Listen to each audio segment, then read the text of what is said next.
रात बहुत हो गई थी। चलचून गांव पर अंधेरे और सुकूत का राज था। कहीं दूर कुछ कुत्ते भौंकते हुए इस सुकूत में ताश पैदा कर देते थे। ऊपर आसमान पे बुलंद पहाड़ों की तरफ बढ़ता हुआ चांद जाग रहा था। नीचे ज़मीन पर इस खिड़की पर आसमान के सामने हिना अपने बिस्तर पर लेटी लेटी जाग रही थी। जज्बों की शिद्दत से इसकी सांसें सुलग रही थी। इसकी माँ और छोटा भाई दूसरे कमरे में सोए हुए थे। जिन रिश्तेदारों को शादी के लिए बुलाया था वो कल आने वाले थे, इसलिए घर में उस रात वो बहन भाई और इसकी माँ ही मौजूद थी। इसका अब्बा मेहमान खाने में कुछ मेहमानों के साथ था। वो कब के सोए हुए थे, बस एक इसकी ही नींद उड़ी हुई थी। सलमान अहमद के साथ निकाह को वो एक ख्वाब समझ रही थी। कबायली रवायात के जंजीरों में जकड़ी एक कमज़ोर से लड़की के लिए ये सब एक नाकाबिल यकीन मामला था, मगर यकीन की शहादतें ऐसी ठोस थी कि बेयकीन लुत्फ़ों के जाने का एहसास गालिब आ रहा था। वो अपनी सोचों में गुम थी कि अचानक चौंक उठी। हर तरफ फैले सुकूत में से कमरे में कुछ आवाज़ें सुनाई दी। इन आवाज़ों में कदमों की चाप भी शामिल थी। किसी दरवाजे के खुलने और बंद होने की आहटें भी थी। इससे हैरत हुई कि इतनी रात के कौन है जो कमरे के बाहर मौजूद है। इसका ध्यान फौरी तौर पर अपने अब्बा की तरफ गया। इन्हें शायद किसी चीज़ की ज़रूरत पड़ी हो, इसे लेने मेहमान आने से आ गए हों। एकाएक इसने महसूस किया कि इसके कमरे के दरवाजे पर कोई मौजूद था। वो दरवाज़ा धकेल कर अंदर आने की कोशिश कर रहा था। हिना ने अंदर से कुंडी लगाई थी, इसलिए दरवाज़ा नहीं खुल रहा था। कौन है? इसकी आवाज़ में हैरत और परेशानी थी। बाहर से एक भारी सी मर्दाना आवाज़ सुनाई दी। मैं मेहमान आने से आया हूँ। नंबरदार का ब्लड प्रेशर बढ़ गया है, वो तकलीफ़ में है, इनकी दवा लेने आया हूँ। हिना का दिल धक से रह गया। एकदम शहरी से उठी, चादर दुरुस्त करके दरवाजे के पास आकर बोली, अब बरामदे के पास आ जाए, मैं अम्मी को जुगाती हूँ। ये कहकर वो कमरे से बाहर निकली। बाहर अंधेरा था। इसे हैरानी हुई कि रात के वक्त हमेशा बरामदे और सेंध के बल्ब रोशन रहते हैं। इस वक्त पता नहीं किसने बल्ब बंद कर दिए। इसकी माँ का कमरा चंद कदमों के फासले पर था। छोटा भाई भी माँ के साथ सोया हुआ था। हिना कमरे से निकलकर माँ के कमरे के सामने पहुंची थी कि अचानक इस पर क़यामत टूट पड़ी। अंधेरे में से एक साया बड़ी तेज़ी से इस पर झपट पड़ा। इसके संभलने और कुछ समझने से पहले एक चादर इसके सर और चेहरे पर डालकर झटके से अपनी तरफ खींचा गया। दूसरी लम्हे इसे उठाकर कंधे पर लादकर तेज तेज एक तरफ चलने लगा। इस सख्ती से इसके सर और चेहरे से लिपटी हुई थी कि इसका मुंह और आंखें बंद हो गई थी। इसने इज़तरारी तौर पर ज़ोर ज़ोर से टांगें चलाकर खुद को इस शख्स की गिरफ्त से छुड़ाने की कोशिश की, मगर इसे उठाने वाले की गिरफ्त ऐसी सख्त थी कि इसकी कोशिश बेसूर साबित हुई। फिर इसे अंदाज़ा हुआ कि इसे घर से दूर लाया जा रहा है। वो अब भी पूरी तवानाई खर्च करके अपनी टांगें चला रही थी। एक जगह इसके हाथ डोरी से कसकर बांध दिए गए। फिर इसने महसूस किया कि इसे एक घोड़े पर सवार कराया जा रहा था। कम से कम 3 अफराद की आवाज़ें सुनाई दे रही थी। इन आवाज़ों में जमशेद की आवाज़ वो वाज़ेह तौर पर पहचान चुकी थी। इसके दिल में बहुत दिनों से जमशेद की तरफ से किसी शरारत के हौल उठ रहे थे। खौफ का यह गुमान बिलाहर हकीकत बन गया था। सितम ज़रीफ़ी से शादी की पहली रात इस सितमगर ने अपनी शैतानी तबीयत का मुजाहरा कर लिया था। वो बेबसी से घोड़े की पुश्त पर बैठ गई। कोई इसके करीब आया। फिर इसे जमशेद की फुनकारती हुई आवाज़ सुनाई दी। कमीनी, तुम क्या समझती थी मुझे छोड़कर इस कमीने के साथ शहर जाकर अयाशियाँ करोगी? कभी नहीं, मैं ऐसा हरगिज़ नहीं होने दूंगा। तुम्हारी और इस फॉरेस्ट ऑफिसर की ज़िंदगी अजाब बना दूंगा। वो घोड़े रात के अंधेरे में एक तरफ तेज़ तेज़ दौड़ते चले गए। हिना मचल कर हाथ पांव चला कर थक गई। अब वो भी खुद को किस्मत के हवाले करके साकित बैठ गई। फिर वक्त गुजरता गया, रात कटती गई और सफ़र जारी रहा। बहुत देर बाद इसे एक जगह घोड़े से उतार दिया गया। फिर इसके चेहरे से चादर हटाई गई। इसे इतनी ज़ोर से कसकर लपेटा गया था कि अब चादर खुल जाने पर इसे चक्कर आने लगे थे। इसकी आंखें खुली होने के बावजूद देखने से आ रही थी। रफ्ता रफ्ता इसकी आंखों ने देखना शुरू किया। इसे हैरत हुई, अब सुबह होने वाली थी। धुंधली धुंधली चीज़ें दिखाई देने लगी। वो इस वक्त एक पहाड़ी के दामन में एक चट्टान के पास मौजूद थे। साथ ही एक झोंपड़ी थी। अक्सर चरावाहे पहाड़ों पर बकरियां ले जाते हैं तो धूप और बारिश और बर्फ़ से महफूज रहने के लिए ऐसी झोंपड़ियाँ बना लेते हैं। जमशेद के दोनों साथी झोंपड़ी के दरवाजे के पास मौजूद थे, जबकि वो इसके सामने कुछ फासले पर एक पत्थर के ऊपर बैठा इसे घूर रहा था। हिना ने पहली दफ़ा ज़ुबान खोली। दुख और गुस्से से बोली, आपने ये सब क्यों किया? ये रिश्ता तो आपने खुद तोड़ा था, मेरा क्या कसूर था? वो सर्द लहजे में बोला, मुझसे जवाब मत तलब करो कि ऐसा क्यों किया है। बेहया लड़की, तुम्हारा सबसे बढ़कर कसूर ये है कि इस कमबख्त फॉरेस्ट ऑफिसर के पास मेहमान खाने में जाती थी। तुमने हमारी रवायात, इज़्ज़त और शर्म का बेड़ा गर्क कर दिया। तुम्हें इसका हिसाब देना होगा और मैं तुमसे इसका भयानक हिसाब लूँगा। वो आजिज़ी से रोते हुए बोली, खुदा के लिए मुझ पर ऐसी तहमत मत लगाए, मैंने कुछ गलत नहीं किया। आपकी अम्मी और बहनों ने खुद पैगाम भेजा था कि आप कोहस्तान की एक लड़की से शादी करने वाले हैं, इसलिए अपनी खुशी से ये रिश्ता ख़त्म कर रहे हैं। अब ऐसा क्या हो गया है जो मेरे साथ ये सलूक कर रहे हैं? वो जहरीले लहजे में बोला, रिश्ता ख़त्म करने का ये मतलब नहीं कि तुम्हारी बेहयाई पर आंखें बंद करके बैठा रहूँ। तुमने मेरे फैसले से पहले ही इस कमीने से ताल्लुकात पैदा किए थे। इसके पास अकेले जाया करती थी, इसका मतलब है तुमने मेरे साथ पहले ही धोखा किया था। क्या मैं इस बात को भी भूल जाऊँ? वो बर्राए हुए लहजे में बोली, मुझे अपने हया और ख़ानदान की इज्जत का एहसास है। इसके पास गई लेकिन अपनी इज्जत और हया संभाल कर वापस आई। आप मुझ पर इतनी बड़ी तोहमत ना लगाएं, मुझे वापस छोड़ें, मेरे घर की खुशी और नेकनामी को बर्बाद ना होने दें। वो नफरत से बोला, कल तुम्हारा निकाह होने वाला था, इस फॉरेस्ट ऑफिसर की बीवी बनकर शहर जाने वाली थी, लेकिन ये कैसे मुमकिन था कि मेरे इंतकाम से बचकर तुम्हें ऐसी खुशियाँ मिल जाती। अब तुम दोनों मेरे गुस्से और नफरत की अदालत से सजा पाओगे। हिना का दिल धक से रह गया, खौफ इसके रग रग में दौड़ने लगा। वो मुल्तजी अंदाज में बोली, आप समझते हैं मैं बेहया हूँ, गुनाहगार हूँ, फिर इसकी सजा मुझे दे, मुझे जान से मार डालें। सलमान साहब को कुछ ना कहें, वो बेकसूर हैं। जमशेद ने नफरत से एक तरफ थूक दिया, फिर जख्म लहजे में कहा, कमीनी अपने सियार पर बहुत तरस आ रहा है, इसे बचाना चाहती हो, लेकिन मेरा असल मुजरिम तो वो है। तलचून आकर इसने तुम्हें वर्गलाया, अपनी मीठी मीठी बातों से तुम्हें सब पाक दिखाया कि तुम इसके साथ तन्हाई में मिलने जाया करती थी। इनकी वजह से तुमने अपनी शर्म और खानदान की इज्जत को नीलाम कर दिया था, इसलिए पहले इसे सजा मिलेगी। ये कहकर इसने लपक कर इसका बाजू जकड़ लिया, फिर इसे घसीटते हुए झोंपड़ी में डाल दिया। झोंपड़ी की छत पत्थर जोड़कर बनाई गई थी। इस झोंपड़ी में कोई खिड़की नहीं थी। इस छोटे से दरवाजे के दराजों में छन छन कर थोड़ी सी रोशनी अंदर दाखिल होती थी। झोंपड़ी के फर्श पर खुश्क घास बिछी हुई थी। इसे बंद करके बाहर आते हुए जमशेद ने कहा, मैं वापस तलचून जा रहा हूँ तुम्हारे यार से इंतकाम लेने, तुम यहाँ से भागने की कोशिश मत करना। मेरा कोहस्तानी साथी शकराल इंसान कम और वहशी ज़्यादा है, वो तुम्हारी निगरानी पर बैठा रहेगा। तुम जितना भी रोगी चिल्लाओगी वो दरवाज़ा नहीं खोलेगा। इसके बावजूद भी तुमने कोई शरारत की तो मैंने इसको इजाज़त दी है कि वो तुम्हारे साथ हर तरह का सलूक कर सकता है। झोंपड़ी का दरवाज़ा बाहर से बंद करके वो चला गया। हिना सिसकती हुई झोंपड़ी के फर्श पर बैठ गई। अपनी बदहाली का काम एक तरफ, इससे सिवा खौफ और दुख इस बात का था कि जमशेद और इसका साथी जमदर इसके सलमान को जान से मार डालने के इरादे से जाने वाले थे। वो ऐसे बेरहम और जहरीले मिजाज के थे कि फॉरेस्ट ऑफिसर के लिए बहुत खतरनाक साबित हो सकते थे। वो रोती रही, कर्बगेज सोचों से लरजती रही और सलमान की ज़िंदगी के लिए दुआएं मांगती रही। सलमान की आंख अचानक खुल गई। कोई ज़ोर ज़ोर से दरवाज़ा खटखटा रहा था। कमरे के बाहर कुछ आवाज़ें भी बुलंद हो रही थी। इस वक्त वो फॉरेस्ट ऑफिसर में थे। अगले दिन इनका निकाह हिना से होने वाला था। शाम से ज़रा पहले वो यहाँ पहुँच गए थे। रात के खाने के बाद उसने साथियों से बड़ा हल्ला गुल्ला किया था। फ़कीर अल्लाह के बेटे अमीर अल्लाह ने मकामी फ़नकारों को भी बुलाया था। रात बड़ी देर तक वो रिवायती नाच गाने में महफिल सजाते रहे। बहुत देर बाद वो सो गए थे। इसने उठकर बल्ब रोशन किया, कलाई की घड़ी पर नज़र डाली। सुबह के 4 बजे थे। उसे हैरत हुई, कैसे पैर किसने यूं शोर मचा रखा है। वो कुछ सुन गिन लेने के लिए कमरे के दरवाजे के पास आया। इसी वक्त वो उछल पड़ा। इसका दरवाज़ा किसी ने ज़ोर ज़ोर से खटखटाया। फिर नंबरदार इनायत की घबराई हुई आवाज़ सुनाई दी। सलमान साहब दरवाज़ा खोले, गज़ब हो गया। इसने झटके से दरवाज़ा खोला। कमरे के बाहर नंबरदार इनायत धुआं चेहरे के साथ खड़ा था। इसकी आंखों में वहशत टपक रही थी। इसके साथ अमीर अल्लाह के अलावा कुछ और लोग भी मौजूद थे। इसका दिल धक से रह गया। अंदर के इज़्तिराब पर काबू पाते हुए बोला, नंबरदार हैरियत है ना? आप इतनी रात के ऐसी घबराई हुई हालत में यहाँ क्यों आए हैं? नंबरदार अनायत इज़्तिरारी लहजे में बोला, सलमान साहब हैरियत बिल्कुल भी नहीं। जमशेद ने हमारे साथ धोखा किया है। वो हिना को घर से उठा कर ले गया है। सलमान को जैसे 1100 वाट का झटका लगा। वो चीख कर बोला, ये आप क्या कह रहे हैं? आपके होते हुए वो ऐसा कैसे कर सकता है? इसने नदामत से कहा, मैं मेहमान खाने में दूसरे मेहमानों के साथ सोया हुआ था। वो अपने साथियों के साथ जनान खाने में दाखिल हो गया। इससे घर का नक्शा मालूम था। वो ये भी जानता था कि हिना किस कमरे में सोती है। हिना की माँ और भाई को कमरे से बाहर निकलने ही नहीं दिया।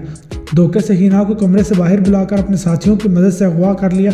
इसके जाने के बाद हिना की माँ ने शोर मचाया, दरवाज़ा ज़ोर ज़ोर से बजाया तो मेहमान खाने में हमारी आँख खुल गई। मगर इस वक्त तक बहुत देर हो चुकी थी। वो घोड़ों पर आए थे। हिना को लेकर तब तक बहुत दूर जा चुके थे। इसका मतलब है वो तलचून से बाहर गए हैं। आप क्या समझते हैं वो किधर जा सकते हैं? खुद पर काबू पाते हुए इसने कहा, यहाँ से बाहर जाने के 2 रास्ते हैं। एक रास्ता बाएं जानब नागा पर्वत की तरफ जाता है, आगे जाकर बर्फपोश पहाड़ों और जंगलों में दाखिल होता है। दूसरा रास्ता यहाँ से दाएं जानब जाता है, तलचून के जंगल के करीब से गुजरता है, आगे दूसरी वादियों में जाकर मिलता है। मेरे ख्याल में उन्होंने यही रास्ता इख्तियार किया होगा, क्योंकि नागा पर्वत की तरफ रास्ता बहुत दुश्वार है। अंधेरे में सफ़र नामुमकिन हो सकता है। सलमान अहमद सोचते हुए बोला, आप फौरी तौर पर घोड़ों का इंतजाम करें, हम इनका ताकुब करेंगे। नंबरदार अनायत जोश से बोला, हम अपने साथ घोड़े लेकर आए हैं। मैं सिर्फ आपको इतला देने के लिए आया था। जमशेद के पीछे मैं हो जाऊंगा। इसका अम्बाद ने मेरी बेटी को अगवा करके मेरी गैरत को ललकारा है। मैं इसे जहन्नम से भी वापस ले आऊँगा, फिर अपने हाथों से इसे इबरतनाक सजा दूंगा। सलमान ने मजबूत लहजे में कहा, हिना सिर्फ आपकी बेटी नहीं, अब वो मेरी गैरत भी बन गई है। कोई मर्द अपनी गैरत का जनाजा निकलते देखकर खामोश नहीं बैठ सकता। मैं आपके साथ जाऊंगा। इसने बारात के साथ आए अपने करीबी साथियों से कहा कि वो सब शहर वापस जाएं। इस बात को फिलहाल फैलने ना दें। वो जल्द अपनी होने वाली बीवी को बाजियाब करा कर आएगा। इसके साथ आए हुए अजीज़ों ने इस मुहिम में साथ चलने की बात की तो इसने मना कर दिया। मामले की हसासियत के पेश नज़र वो 3 अफराद जमशेद के ताक़ुब में जाने के लिए तैयार हो गए। नंबरदार अनायत, सलमान और फ़कीर अल्लाह का बेटा अमीर अल्लाह। कुछ देर बाद वो घोड़ों पर सवार होकर बहुत तेज़ी से एक तरफ को रवाना हो गए। जमशेद और जमदर अभी थलचून की हदूद में दाखिल नहीं हुए थे कि इन्हें दूर से 3 घुड़सवार अपनी तरफ आते हुए नजर आए। जमीन गैर हमवार और पथरीली थी, घोड़े तेजी से दौड़ाना नामुमकिन था। सामने आने वाले घुड़सवारों की रफ्तार भी तेज नहीं थी। इस वक्त तक सूरज तुलू हो चुका था। जमशेद ने जमदर को इशारे से रोका। जमदर, सामने से आने वाले घुड़सवार पहचाने नहीं जा रहे, हम रास्ते से हटकर छुप जाते हैं, वो हमारे दुश्मन भी हो सकते हैं। वो दोनों घोड़े से उतर गए। पगडंडी से हटकर पहाड़ की एक चट्टान के पीछे गार बना हुआ था। वो दोनों इस गार में आ गए, फिर चट्टान की ओर से आने वाले घुड़सवारों को देखने लगे। जरा सी देर बाद वो तीनों घुड़सवार इनके करीब आ गए। इनका अंदेशा दुरुस्त साबित हुआ। वो नंबरदार अनायत, सलमान और अमीर अल्लाह थे। इन तीनों के पास आतिशी हथियार थे। इन दोनों के पास भी ऑटोमेटिक राइफलें मौजूद थे। हिना को झोंपड़ी में बंद करके सलमान को कत्ल करने के इरादे से वो थलचून की तरफ जा रहे थे। अब इनका शिकार खुद चलकर इनके पास आ गया था। वो तीनों बिल्कुल करीब आ गए। दरमियानी फासला 30-40 फुट से ज़्यादा नहीं था। क्लाशनकोफ के एक ब्रश से इन तीनों का हाथ में यकीनी था। जमशेद ने अपनी राइफल सीधी की, इसके साथी ने निशाना बांधा।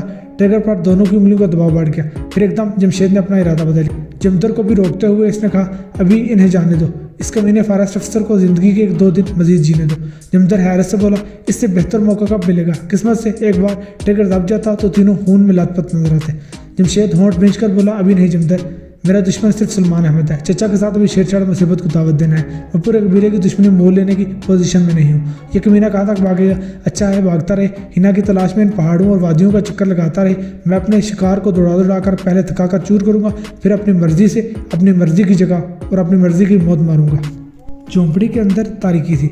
छोटे से दरवाजे की दरजों से हल्की हल्की रोशनी अंदर दाखिल हो रही थी। झोंपड़ी के कच्चे फर्श पर घास बिछी हुई थी। इसी घास पर एक तरफ उभरे पत्थरों की कच्ची दीवार के साथ हिना टेक लगाए बैठी थी। एक ही रात में इसके अरमानों की दुनिया उजड़ गई थी। इसे जमशेद से किसी खैर की तवक्को भी नहीं थी। शुरू ही दिन से इसे अंदेशा था कि वो किसी भी वक्त अपने मिजाज की आतिशफिशानी से कोई आग भड़का सकता है, मगर यह तो सोचा भी ना था कि निकाह के एक रात कबल ही ये क़यामत ढा देगा। पहाड़ी इलाकों में जंगलों में पढ़ बढ़ कर वो जवान हुई थी। लड़की होने के बावजूद इसका जिस्म और दिमाग मजबूत था। चरावाहों की झोंपड़ी में बेबसी की हालत में बैठे रहना इसे कबूल नहीं था। अचानक इसके दिमाग में कफस की तितलियां तोड़ने का ख्याल पैदा हुआ। ऐसा सोचते ही इसकी रगों में खून की गर्दिश तेज होने लगी। दिल की धड़कनें भी सरपट दौड़ने लगी। आज़ादी के लिए जद्दोजहद करने के बारे में सोचने लगी। इसने आंखें फाड़ फाड़ कर इस तारीकी में झोंपड़ी को तफसील से देखना शुरू कर दिया। फर्श पर घास थी, एक तरफ टाट का टुकड़ा था, एक छोटे से पत्थर के ऊपर एक जग और गिलास था। कुछ देर वो सोचती रही, फिर जग और गिलास एक तरफ रखकर इसने पत्थर को उठाया। वो 2-3 किलो का चपटा सा पत्थर था। फिर इसने पत्थर को दोनों हाथों में तौलिए के अंदाज में उठाकर अंदाजा करने लगी। फिर मुतमईन होकर उठकर दरवाजे के पास आई और जोर जोर से हाथ मारने लगी। निगरानी पर मौजूद कोहस्तानी शख्स शकराल की सख्त आवाज़ सुनाई दी। क्या बात है, दरवाज़ा क्यों बुझा रही हो? वो बोली, दरवाज़ा खोलो, मैं बाहर आना चाहती हूँ। शकराल ने गुस्से से कहा, जमशेद ने मुझे मना किया है, खामोशी से बैठी रहे। वो चिल्लाकर बोली, तुझे खुदा गारत करे, भागने के लिए बाहर नहीं निकली, मुझे हाजत हो रही है। शकराल की तेज़ आवाज़ सुनाई दी, मेरे पास बंदूक है, अगर कोई शरारत की तो मैं इसे बाज नहीं सकूँगी। जमशेद ने मुझे हर सलूक की इजाज़त दे रखी है। बेफिक्र हो, मैं कमज़ोर से लड़की हूँ, भाग कर किधर जा सकती हूँ? बाहर से दरवाजे की कुंडी खुलने की आवाज़ आई। हिना ने लपक कर वो पत्थर चपटा और अपने हाथों में उठा लिया। इसके अंदर ऐसी हिम्मत ऊद आई थी कि किसी पहाड़ी चीते की तरह इसका बदन तन गया। एक भड़की हुई सी ताकत दोनों हाथों में सिमट आई। झोंपड़ी का दरवाज़ा खुल गया। शकराल का सर नमूदार हुआ। इसी लम्हे हिना के बाजुओं में बिजली सी कूदी। एकदम इसके हाथ बुलंद हुए और एक मेकानगी अंदाज में इसने दोनों हाथों में मौजूद पत्थर से बड़े जोर से कोहस्तानी के सर से टकरा दिया। एक इज़्तिरारी अमल के तौर पर इसके मुंह से चीख बुलंद हुई। फिर वो लड़खड़ाता हुआ दरवाजे की चौखट से टकराया। हिना के हाथों में अब भी पत्थर था। इसने दूसरी दफ़ा भी जोर से पत्थर इसके सर पर मारा। इसके साथ ही कोहस्तानी के कदम डगमगाए और वो सर थामता हुआ झोंपड़े की दीवार के पास घुटनों के बल बैठ गया। फिर बैठे बैठे एक तरफ लुढ़क गया। हिना तेज़ी से बाहर निकली। ये झोंपड़ी पहाड़ी ढलमान पर बनी हुई थी। आसपास चट्टानें और जंगली दरख्त थे। वो झोंपड़ी से निकलकर तेज तेज चलती नशेब की तरफ आने लगी। 50-60 कदम चलने के बाद अचानक ही एक नदी सामने आ गई। नदी के साथ साथ पगडंडी सी बनी हुई थी। वो इस पगडंडी पर दौड़ने के अंदाज में चलने लगी। वहाँ दूर दूर तक दरख्त थे, चट्टानें थी और झाड़ियाँ थी। कोई आबादी दिखाई नहीं दे रही थी। उसने एक फरलांग का फासला तय कर लिया। अपने पीछे से चीखने चिल्लाने की आवाज़ सुनाई दी। इसने पलट कर देखा, दिल धक से रह गया। इसे तकरीबन 100 गज के फासले पर शकराल नजर आ गया। वो राइफल हाथ में उठाए गालियाँ देते हुए इसकी तरफ आ रहा था। वो सर की चोट से संभल तो गया, मगर हालत बेहतर नहीं लग रही थी, इसलिए इसकी रफ्तार तेज़ नहीं थी। हिना ने अपने तेज़ कदम मजीद तेज़ कर लिए। एकाएक इसका दिल उछलकर जैसे हालत में आ गया। आसपास की फिजा फायरिंग की खौफनाक गनो गरज से गूंज उठी। दरख्तों की कटी हुई टहनियाँ टूटकर इसके आसपास ज़मीन पर आ गई। इसे यूँ लगा कि गोलियाँ इसके कानों के करीब से गुजर रही हों। एक तो खौफ पहले ही था, इस पर मुजाद शकराल की क्लैशनकोफ से फायरिंग ने इसके हवास मुतहम्मिल कर दी। इसकी आंखों के आगे अंधेरा छा गया। इसके कदम लड़खड़ाए, फिर वो ठोकर खाकर धड़ाम से नदी में गिर पड़ी। नदी गहरी नहीं थी, मगर पानी ऐसा ठंडा कि इसका बदन जैसे सुन्न होकर रह गया। वो बदहवासी से अपने हाथ पांव मारते हुए नदी से निकलने की कोशिश करने लगी, लेकिन इंतहाई ठंडे पानी की वजह से इसकी मज़ाहमत दम तोड़ रही थी। इसके संभल कर नदी से बाहर आने तक शकराल करीब आ चुका था। वो मुंह से मुगल्लज़ात बकता हुआ पानी के पास आया और इसे बाजुओं से पकड़कर खींचते हुए नदी के पानी से बाहर निकाला। इसके दोनों गालों पर जोर जोर से तमाचे मारे। हिना के कपड़े पानी में भीग कर बदन से चिपक गए। शकराल इसे भूखी नज़रों से देखते हुए इसके भीगे बदन पर हाथों की हवसनाक गिरफ्त मजबूत करते हुए इसे एक झोंपड़ी की तरफ ले जाने लगा। हिना एक शेर के पंजों में फंसी किसी बेबस हिरनी की तरह फड़फड़ा रही थी। कोहस्तानी जख्मी होने के बावजूद ऐसा ताकतवर था कि इसे कुछ देर घसीटने के बाद झटके से कंधों पर उठाकर झोंपड़ी तक ले आया। इसकी टांगें और बाजू जगह जगह से छिल गए, लेकिन वो इतने गुस्से में था कि ज़रा सा भी तरस नहीं खाया। झोंपड़ी में लाकर हिना की चादर को बल देकर इसने मुंह में डालकर इसके दोनों सिरे पीछे ले जाकर दोनों हाथ बांध दिए। वहशी शकराल ने इसी पर इक्तफा नहीं किया। झोंपड़ी के वस्त में छत का तवाजुन बरकरार रखने के लिए लकड़ी का सतून नस्ब था। इसने हिना को इस सतून के साथ खड़ा किया, फिर एक डोरी से कसकर बांध दिया। अब वो न हरकत कर सकती थी, न चीख कर किसी को आवाज़ दे सकती थी। शकराल झोंपड़ी की नीम रोशनी में इसके भीगे बतन को पुरहवस नजरों से घूरते हुए बाहर चला गया। हिना शदीद बेबसी की हालत में इस सतून से बंदी रोती रही। झोंपड़ी के अंधेरे में वो किसी मौजज़े की उम्मीद में वो घड़ियां गिनते हुए वक्त गुजारने लगे। अचानक इसने झोंपड़ी के बाहर बातों की आवाज़ सुनी। एक से ज़्यादा लोग बातें कर रहे थे। शायद वो लोग झोंपड़ी से कुछ दूर थे, इसलिए बातें भी वाज़ेह नहीं थी, महज आवाज़ें सुनाई दे रही थी। फिर उसके कानों में शकराल की आवाज़ पड़ी। मैंने ऐसा कुछ नहीं किया, मैं बहुत देर से यहाँ मौजूद हूँ, आपके सिवा कोई और यहाँ से नहीं गुजरा है। फिर हिना के कानों ने एक दूसरी आवाज़ सुनी। आवाज़ बहुत धीमी थी, लेकिन वो एकदम तड़प उठी। हैरत से और मुसर्रत से उछल पड़ी। ये उसके बाबा की आवाज़ थी। वो कह रहा था, तुम कौन हो? यहाँ दूर दूर तक कोई आबादी भी मौजूद नहीं है, तुम किधर जा रहे हो? अपने बाबा की आवाज़ सुनकर इसका मायूस और परेशान दिल खिल उठा। वो कसमसाने लगी। सतून से खुद को आज़ाद कराने की इज़तरारी कोशिश करने लगी। मुंह से आवाज़ निकाल नहीं सकती थी। शकराल ने इसकी चादर को मुंह के अंदर डालकर पुष्ट की तरफ ले जाकर हाथों को सख्ती से बांध दिया था। सिर्फ इसके कान आज़ाद थे। इस वक्त झोंपड़ी के बाहर वाकई इसका बाबा नंबरदार नायत सलमान और अमीर अल्लाह मौजूद थे। वो जमशेद का ताकुब करते हुए यहाँ तक पहुँचे थे। झोंपड़ी से कुछ फासले पर नदी बहती थी। वो तीनों इस नदी के सामने पगडंडी पर से गुजर रहे थे। इनकी नज़र झोंपड़ी पर पड़ी और एक तरफ बनता हुआ घोड़ा भी दिखाई दिया। इन तीनों ने अपने घोड़े रोककर गौर से देखा तो इन्हें शकराल भी नजर आ गया। वो इससे वाकिफ नहीं थे।